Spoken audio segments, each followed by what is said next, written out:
حضور کریم صلی اللہ علیہ وسلم نے فرمایا جمعے کا دن قیامت کی نشانی ہے. قیامت کا دن جس دن قائم ہوگا جمعہ ہی ہوگا. آج جمعہ تفریح کا دن ہے، آج جمعہ جوے کا دن ہے، آج جمعہ شراب پینے کا دن ہے، آج جمعہ کھیل تماشا بے حیائی بدماشی کا دن لوگوں نے بنا لیا ہے. ایک ہمارا ماحول ہے، آپ ذرا توجہ فرمائیں.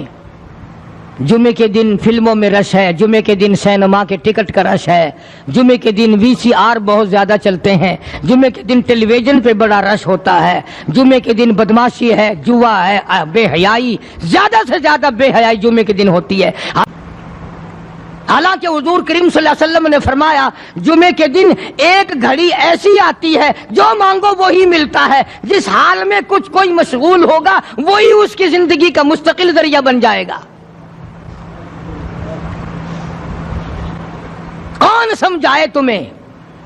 کس کے اندر طاقت اور جرأت ہے کہ قوم کے دھارا پھیر سکے اور قوم کے رخ کو پھیر سکے؟ کون پھیر سکتا ہے؟ اس لیے قرآن کریم نے بار بار للکارا اور فرمایا افلم یہد لہم کم اہلکنا قبلہم من القرون. اکڑنے والوں، بدماشی کرنے والوں، بے غیرت کمینوں، باداؤ، جب میرا قہر جوش میں آئے گا پھر ایک دو کو نہیں، پھر بستی کی بستی، ملک کے ملک اجاڑ کے رکھ دوں گا. افلم یہد لہم کم اہلکنا قبلہم من القرون.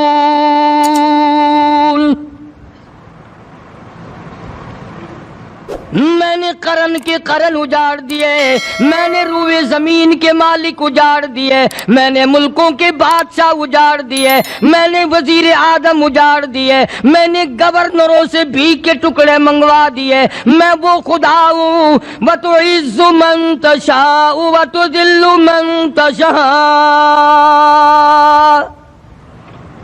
بِيَدِكَ الْخَيْرُ إِنَّكَ عَلَى كُلِّ شَيْءٍ قَدِيرٌ.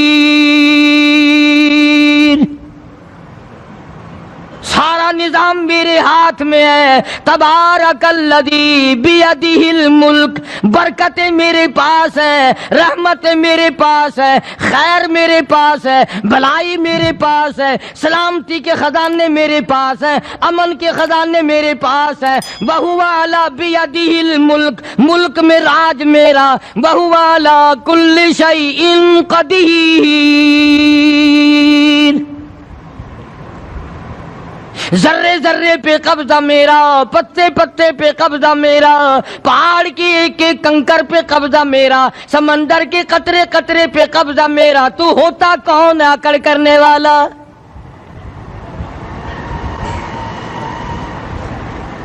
غور نہیں کرتے، سوچتے نہیں ہیں کہ کلام الہی ہمیں کیا بتانا چاہتا ہے.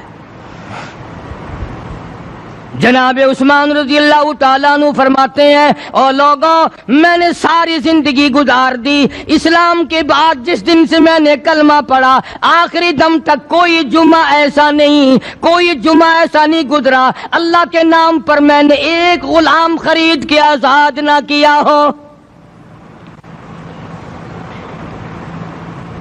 پہلے لوگ بھی جمعے کے دن درود پاک کی کثرت کرتے تھے، خیرات کیا کرتے تھے کہ 8 دن کا کفارہ ہو جائے،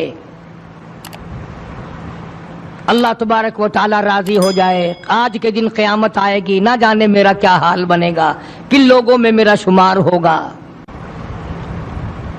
مدنی کریم صلی اللہ تعالی علیہ وسلم کا دربار لگا ہوا ہے، مجلس ہے آقا مدنی صلی اللہ علیہ وسلم کی. وہ کتنے مقدروں والے جوان تھے جو اپنے محبوب صلی اللہ علیہ وسلم کی مجلس میں بیٹھتے تھے.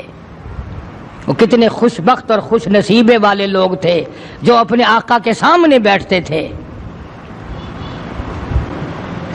حضور کریم صلی اللہ علیہ وسلم نے فرمایا مجھے 3 چیزوں سے بڑی محبت ہے، 3 چیزیں بڑی پیاری لگتی ہیں، 3 چیزیں دنیا میں بڑی مرغوب ہیں مجھے.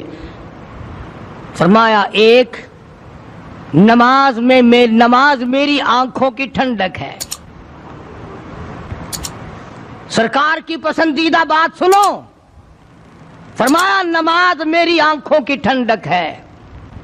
جو نماز پڑھتا ہے وہ میری آنکھوں کو ٹھنڈا کرتا ہے، جو نماز نہیں پڑھتا کیا مطلب؟ وہ مجھے رنج دیتا ہے. اور جامع ترمذی میں ایک حدیث موجود ہے، ارشاد ہے حضور کریم سب کہہ دو صلی اللہ علیہ وسلم کا، فرمایا کہ ہر پیر کے دن، ہر جمعرات کے دن ہر امتی کا نامہ اعمال میرے سامنے پیش کیا جاتا ہے. ہر امتی کا اعمال نامہ سرکار کے سامنے کر دیا جاتا ہے. تیرے فلاں امتی کا یہ عمل ہے. ذرا مسجد میں بیٹھے ہو، قبلے کی طرف منہ کیے بیٹھے ہو، لوگوں سوچو تو صحیح ہمارے اعمال نامے دیکھ کر آقا کو کتنا رنج ہوتا ہوگا. ہمارے کردار دیکھ کر، ہماری روح سیاہی کو دیکھ کر آقا کو کتنا رنج پہنچتا ہوگا صلی اللہ علیہ وسلم. ارے ہم نے حضور کی ذات اقدس کو رنج پہنچایا، پریشانی پہنچائی، تکلیف پہنچائی. پرواہ نہیں کرتے نمازوں کی، نوجوان بھی، بوڑھے بھی، حج کر کے بھی نماز پڑھتے لوگ. اور اب تو ویسے بھی دانا بینا لوگ ہیں. تو آپ نے ارشاد فرمایا کہ میری آنکھوں کی ٹھنڈک نماز میں ہے. 3 چیزیں مجھے پیاری ہیں پوری دنیا میں، 3 چیزیں پسندیدہ ہیں میری. سب سے پہلی فرمایا نماز میری آنکھوں کی ٹھنڈک ہے. قرۃ عینی فی الصلاۃ او کما قال النبی صلی اللہ علیہ وسلم. فرمایا جس امتی کا یہ دل کرے کہ میں نبی کی آنکھ ٹھنڈی ہو، اسے چاہیے کہ نماز پابندی سے پڑھے. دوسرا فرمایا وفادار عورت مجھے بڑی پسند ہے. حضور کریم صلی اللہ علیہ وسلم نے فرمایا وفادار عورت، ہائے ہائے ہماری ماؤں سے زیادہ وفادار کون ہوں گی. جناب عائشہ صدیقہ رضی اللہ تعالیٰ عنہ فرماتی ہیں کالی کملی والے کے گھر میں 3 مہینے چولہے میں آگ نہیں جلتی تھی.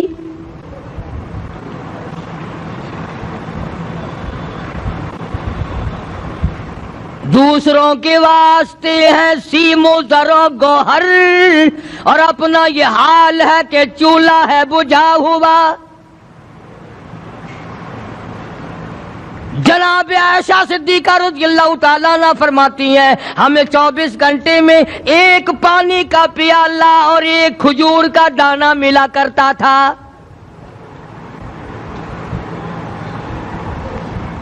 کبھی اپنی ماہوں کی خوراک تو دیکھو، خرچہ تو دیکھو. اور اگلی بات سنو تو حیران ہو جاؤ.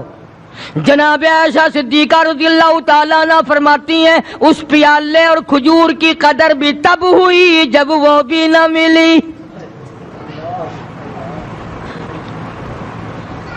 پیسوں کو برباد کرنے والوں، بے قدری کرنے والوں، ذرا سوچو تو صحیح کہ کیا گھر ہے محمد عربی سب کہہ دو صلی اللہ علیہ وسلم کا. اسی گھر سے خیر و برکت ملی صحابہ کرام کو. لیکن دنیا نہ تھی، بلڈنگ نہ تھی، کوٹھی نہ تھی، بنگلہ نہ تھا، چہل پہل نہ تھی. اچھا ایک بات اور آج یاد کر کے لے جاؤ، یہ تو مجبوری ہوئی نا، یہ تو ایک مجبوری ہوئی، پریشانی ہوئی، محتاجی ہوئی کہ پانی کا 1 پیالہ اور 1 کھجور کا دانہ ملتا تھا.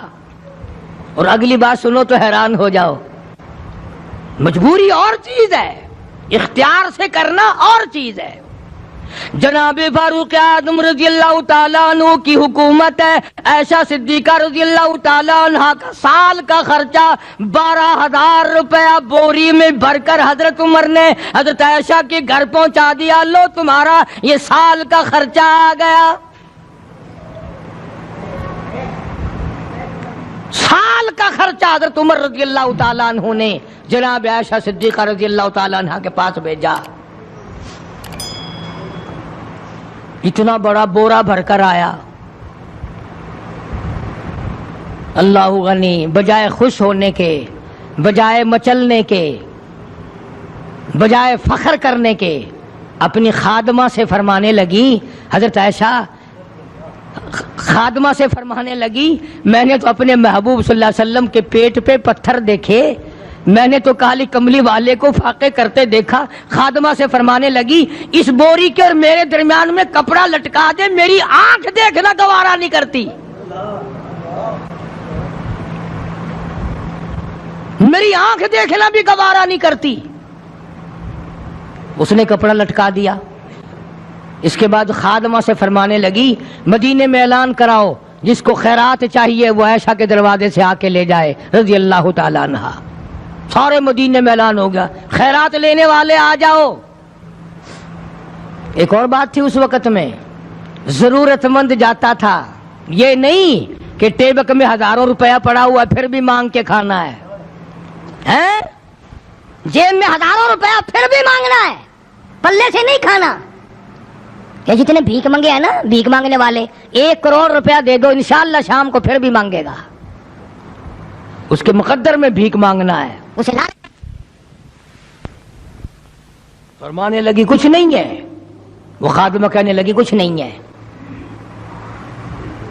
اب وہ خادمہ کہنے لگی کہ اگر 1 ٹکے کا گوشت منگوا لیتی تو تم بھی اپنا روزہ کھول لیتی گوشت سے, میں بھی کھا لیتی.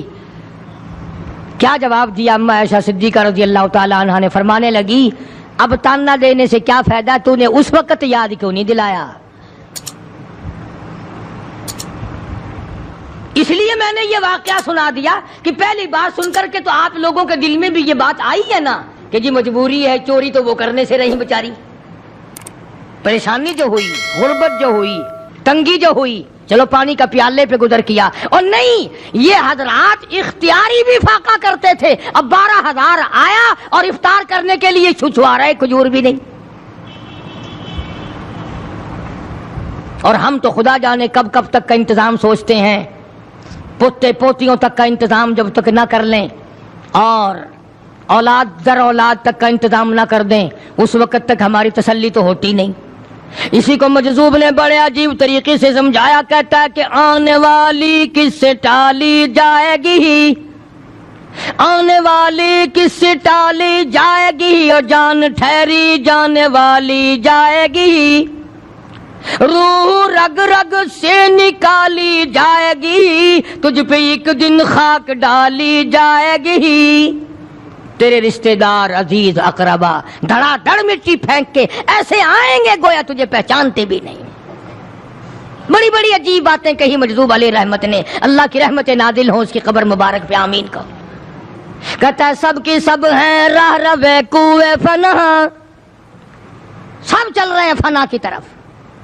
اب یہ جو ہم لوگ بیٹھے ہیں نا خوش ہو رہے ہیں, میری 50 سال عمر ہو گئی, میری 60 سال عمر ہو گئی, میری 40 سال عمر ہو گئی, میری 30 سال کم عمر ہو گئی, اور اصل بات ہمارے دماغ میں آتی نہیں, یعنی قبر میں جانے کے 20 سال کم ہو گئے. کو پریس کیجئے تاکہ آپ کو نوٹیفیکیشن مل سکے.